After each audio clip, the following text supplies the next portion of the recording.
On va pouvoir un peu expliquer les choses parce qu'il y a eu beaucoup de polémiques pour rien. Donc peut-être je vais mettre ça sur le compte de l'incompréhension ou bien peut-être de la désinformation, les canettes, peut-être Nesma Kanosh Arfin.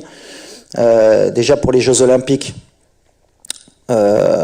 تراتمني علاش والد مع هاد الفرقة وعلاش والد يمكن كيهود التيران ولا كيهود bon. Juste pour expliquer un peu la configuration mort la Coupe du Monde 2022 au Qatar, bien sûr la DTN et surtout le président qui m'a confié la responsabilité de cette équipe nationale des U23, forcément. On a dit mort la Coupe du Monde, donc je répète bien mort la Coupe du Monde 2022. Donc mort de la Coupe du Monde 2022, l'objectif d'Yanna Kanetiyen Dio, la Coupe d'Afrique bien sûr, Faddar, U23. Et forcément, donc se qualifier pour les Jeux Olympiques et forcément avoir un objectif élevé, une médaille, Inch'Allah. Donc, le contexte, dit la responsabilité, forcément, je m'investis à 100% de Haligoult. Donc, si je me rappelle bien, au mois de mars 2023, le match contre le Brésil, peut-être déjà il y avait pratiquement, je crois que c'était 7 joueurs olympiques. Ken Kishta, Bouchouari, Monzelzouli, Khannous, Ken Salah, Ken Amraoui, si je me rappelle bien déjà, on avait commencé le processus. Au mois de juin, si je me rappelle bien, 2023, les Olympiques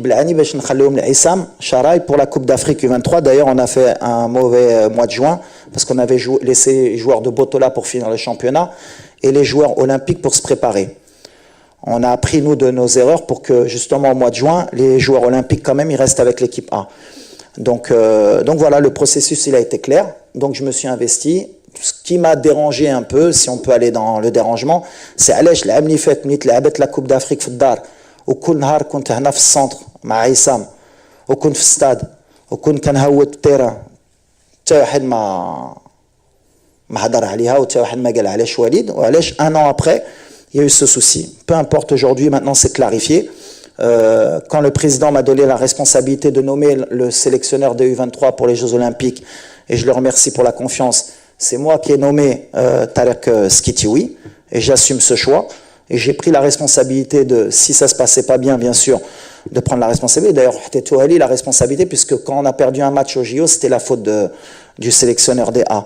Mais avec Tarek, ça s'est super bien passé, puisque déjà, on avait une réunion au préalable quand il était au Mas de Fès, quand je lui ai proposé le challenge des Jeux Olympiques, et sur tout le mode opératoire des Jeux Olympiques, tout était clair. C'est-à-dire qu'il savait très bien que les joueurs, il les aurait pratiquement 15 jours avant les Jeux Olympiques. Il savait que les joueurs étaient avec moi, qui travaillaient avec moi et qu'ils allaient les récupérer. On a travaillé ensemble dans le processus pour que les clubs acceptent de libérer les joueurs, puisque ce n'était pas une date FIFA. Donc, pendant tout le mois de vacances que j'aurais dû avoir, c'est moi qui me suis déplacé pour convaincre et Monaco, et le Betis de Séville, et le Havre, et X et Y. Bon, c'est vrai que j'ai échoué sur Shadi Riyad et sur Saïbari du PSV, puisque les clubs n'ont rien voulu entendre, malgré que jusqu'à la dernière minute, on s'est bien battu. Le fait que Azouzi vienne le 20 avec Bologne, avec bien sûr Marco Di Vaio, avec qui j'ai eu un très bon contact, on a trouvé l'accord alors qu'au début il ne devait pas le libérer. Donc voilà le processus, comme l'a dit Tarek, il l'a très bien expliqué, comment on a fonctionné pour que le Maroc gagne à la fin. Et en fait, ce qui m'a dérangé dans tout ça, c'est que dans le process, peut-être ma Kuntouch Wolfin a le processus, dans ce process, c'est le résultat. Est-ce qu'à la fin, on a réussi à être champion d'Afrique et avoir une médaille? Peu importe le processus, je peux comprendre que pour certains, ils ne sont pas habitués, mais le résultat, il est que, je crois, en 8 participations aux Jeux Olympiques, et depuis 72, le Maroc n'avait jamais passé les poules. Du tout. Et qu'aujourd'hui, on est la première équipe, historiquement, à être médaillée, et félicitations à Tarek, parce qu'il a fait un travail extraordinaire. Donc, à partir du moment où il y a le résultat, et qu'en 2 ans, hamdoulillah, on est passé d'une équipe qui fait une demi-finale de Coupe du Monde, qui fait une demi-finale de Jeux Olympiques, qu'on a rajeuni l'effectif, et tous ces jeunes, puisque sur les 18 joueurs, il y en a 12 qui sont passés par l'équipe A avant. Donc ça veut dire que j'ai intégré dès la fin de la Coupe du Monde un processus de rajeunissement de l'équipe pour préparer bien sûr le présent, puisque moi je suis jugé sur le présent, et je vous l'accorde, mais mon travail en tant que cadre marocain et entraîneur national, c'est de préparer aussi l'avenir. Parce que ce qu'on prépare, c'est 2025, 2026, mais aussi 2030. Pour le sélectionneur qui sera en place, Inch'Allah, à ce moment-là. Et pour qu'à chaque fois, il y ait un process fédéral, bien sûr, et initié par le président aussi, qu'on a un process que le Maroc ne fasse pas qu'un coup, une demi-finale de Coupe du Monde, et qu'il n'y ait plus rien derrière. Et dans ce processus, bien sûr, eh bien, il y a des dommages collatéraux. Des fois, bien sûr, on pourrait appeler des formes du moment, mais des fois, par exemple, comme aujourd'hui, quand Aïto Aznou, la dernière fois, c'était l'Amkhaddin. Et peut-être que plus tard, on aura encore des jeunes. Le Maghreb, Dima, donc, à la fin, pour terminer, la relation elle était parfaite entre Tarek.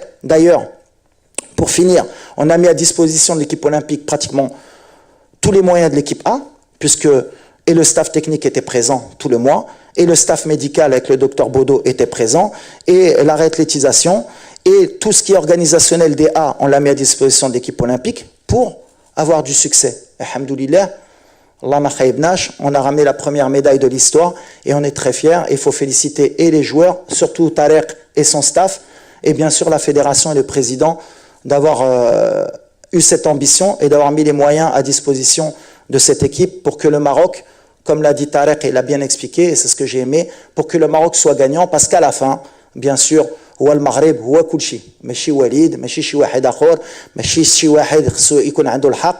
On a été beaucoup critiqué pourquoi l'équipe n'a pas pu se préparer plus tôt avec Tarek. Déjà, il faut expliquer, comme ça on va finir, parce qu'il faut bien prendre le temps. Ce n'était pas une date FIFA. Donc, en tant que journaliste, déjà, il faut connaître un peu ce qu'est une date FIFA. Quand il n'y a pas une date FIFA, les clubs ne sont pas dans l'obligation de lâcher les joueurs. On est à leur disposition. S'ils veulent vous les laisser, ils vous les laissent. Par exemple, pour Azouzi, ils nous l'ont laissé 4 jours avant, et c'était le deal. Donc, en tant que journaliste ou en tant que presse spécialisée, il faut expliquer ça aux gens. Et Tarek, c'est pour ça qu'il a fait un travail fantastique avec le staff, c'est que on a fait le maximum pour que les joueurs, on ait la meilleure équipe possible, et en 10 jours, on a travaillé tous ensemble pour que cette équipe, elle réussisse à ramener une médaille. Alhamdoulilah, on est médaille de bronze.